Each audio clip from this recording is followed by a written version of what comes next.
Hello guys, changing video today. This is going to be a quick tutorial on how to use Kontrol Freeks from your Xbox 360 and your Xbox One controller. So just take a quick look at the controllers. Standard Xbox 360 controller, lightly modded.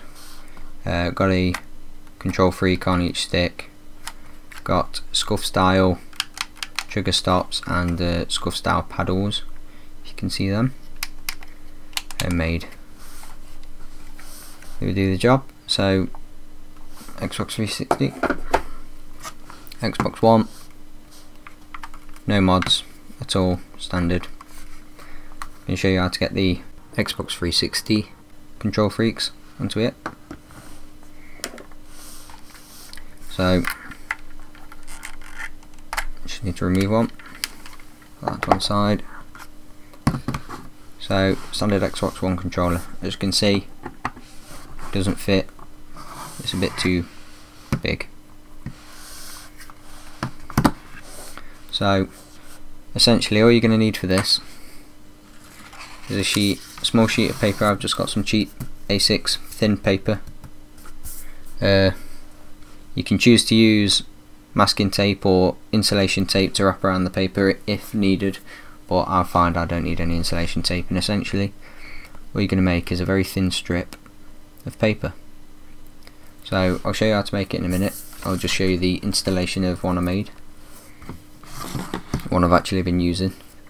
So I found with my paper through trial and error just three light folds, and I put the fine edge down, so it's going to look good in the long run. It'll look better if it was black, but I'm not bothered, it does the job. Obviously this is needed in this country because a Kontrol Freek will cost $10 off the website plus $10 postage, so essentially I'm paying £15 for something I don't essentially need. So just push that to one side, push the Kontrol Freek down onto it. That's made quite a sturdy grip. You can spin it to grab the best part of the paper possible, but as you can see, that's quite sturdy on there. So side to side, if you find it rubs at any part of the controller or stops your throw, then by all means take it back off, make a thinner fold, because you don't really need a thick fold as long as it just covers where these grip. It's gonna actually stay on. So I probably replace my piece of paper about once a month. I've not had to replace this one yet, but I will do it once a month, just so it doesn't wear the paper out. And there we go, that's it. That's stuck on there quite tight. I could do it with the other one, but I'm not bothering at the moment. I don't need a Kontrol Freek for that one, because all I did use was a thin one, a CQC one.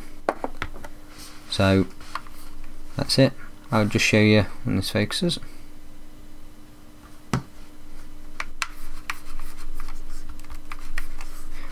I'll just show you. It may take you a few times to master the art, but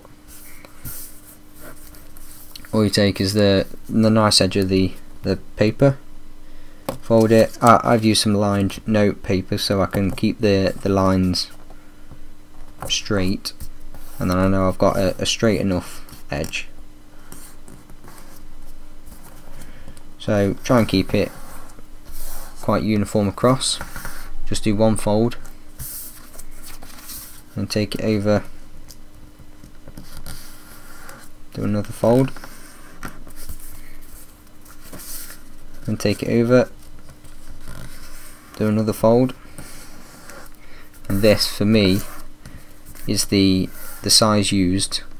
Obviously I've wrapped it around once, then I've wrapped it around again till I meet the start of the paper, and then I've cut off, so I'm only using 2 wraps around, I'm not using 2.5. So that's what I'll be using.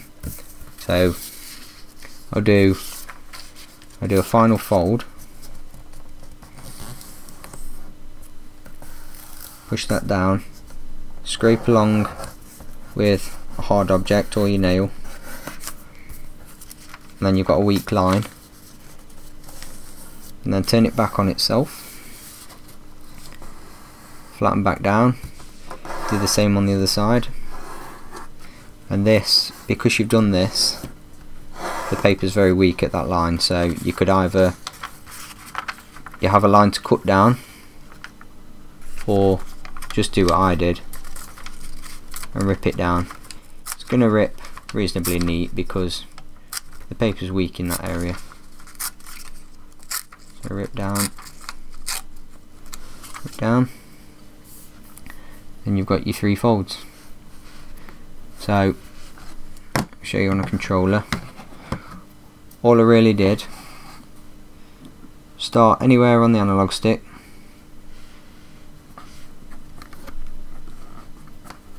wrap round once till you meet the start, and then this is where you can pull tight to make sure it's tight to the stick. Wrap round again, and then that point there where you've started, that's your 2 wraps. So you don't really need to do any more than 2 wraps. Well, I don't. So I take that back, get my scissors on the line.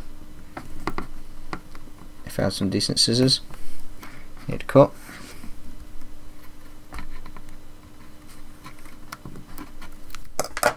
Or could just rip, just as easy. Pull it tight, make sure you're on there nice, and then all you really have to do from there, get this second one, is I take where I've got to hold that paper because it's going to fall off, I take one of the notches, place the notch there, I place 2 notches behind the paper but make sure one is at that join, and then my 3rd notch is actually resting on the piece of paper.